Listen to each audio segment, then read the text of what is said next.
अंतिम वक्ता को कांस्टेबल कौशल मणि त्रिपाठी एसएसबी से, जो कि आज के टॉपिक के विपक्ष में अपने विचार आपके सामने प्रस्तुत करेंगे।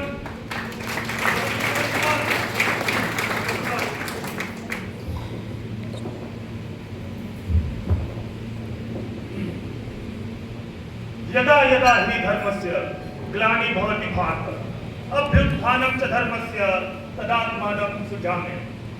परमादरणीय सभापति महोदय, निर्णायक मंडली, महासभापति धरा के प्रबुद्ध वक्ता और मेरे देश के मिले वतन श्रोता, मैं आरक्षी सामान्य कौशल त्रिपाठी आज के इस ज्वलंत विषय अंतर्गत विपक्ष में अपना पक्ष रखूंगा।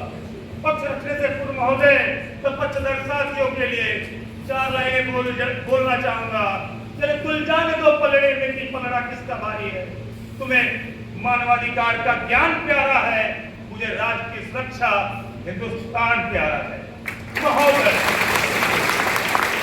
आज के वर्तमान समय में जब भारत आतंकवाद, उग्रवाद, नक्सलवाद, भाषा, जाति के नाम पर निरंतर चल रहा है, ऐसे समय में महोदय मानवाधिकारों का ज्ञान लेकर क्या सुरक्षा बल अपनी ड्यूटी का निर्वहन सच्ची कर्तव्य निष्ठा के साथ कर सकेगा?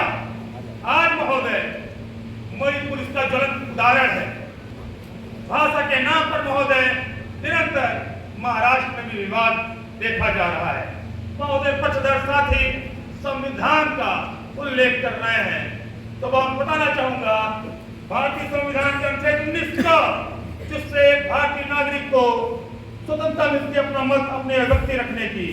पर महोदय इन्हीं अधिकारों से आज जो जेएनयू का प्रांगण शर्मिंदा है, जहां कभी नारे लगे थे, अब चल हम शर्मिंदा हैं, तेरे कातिल जिंदा है। मैं पूछना चाहूंगा कि कौन है अब तक का कातिल, क्या भारतीय संविधान या भारतीय न्यायपालिका? महोदय, मानवाधिकारों का पालन करना सुरक्षा बल का कार्य नहीं, अपितु कार्यपालिका राजपालिका का है। हम तो मात्र एक कठपुतली हैं जो कि दृढ़ निष्ठा के साथ अपनी ड्यूटी का निर्वहन कर रहे होते हैं, और जैसा हमें सरकार कहती है उस प्रकार से हम महोदय कार्रवाई करते हैं। न कि महोदय हमारे दोनों हाथों को खोल कर रखा गया है कि हम न्याय अपनी बंदूकों से तत्काल करें, और न हम करते हैं। मानवता की बात आती है महोदय, जब जब देश पर प्राकृतिक आपदाओं ने प्रहार किया है, तब तब सबसे पहला बढ़ने वाला हाथ सुरक्षा बलों का रहा है। मैं पूछना चाहता हूँ, क्या वो सुरक्षा बल किसी की जाति, किसी का धर्म पूछकर हाथ बढ़ाता है? नहीं महोदय, मानवता का ज्ञान हमें हमारे प्रशिक्षण काल में ही मिल जाता है। और महोदय कि मानवाधिकारों का ज्ञान होना जरूरी है, तो बताना चाहूंगा कि सुरक्षा बलों पर इससे अतिरिक्त भार बढ़ जाएगा। जब भी कभी निर्णायक कोई मुद्दा होगा, ऐसी जगह पर जब आतंकियों के हाथ से गोली निकल रही होगी, तो महोदय हमारे मन मस्तिष्क में यही विचार आएंगे कि अगर गोली चलाई और किसी और को लग गई तो महोदय कोर्ट कचहरी में पूरा जीवन बीतेगा। मैं बोलना चाहूंगा कि मानवता की आड़ लेकर किस प्रकार से महोदय रामबन स्वर्ण मंदिर में भारत की विद्रोही बंकर बनाए जाते हैं, केवल मानवता की आड़ में।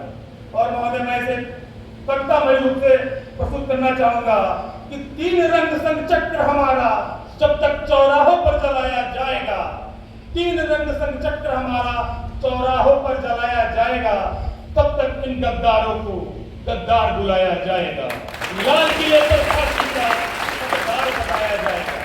महोदय आज मात्र और मात्र अनुच्छेद 370 घटने से कश्मीर का आम जनमानस कितना सुखी जीवन जी रहा है।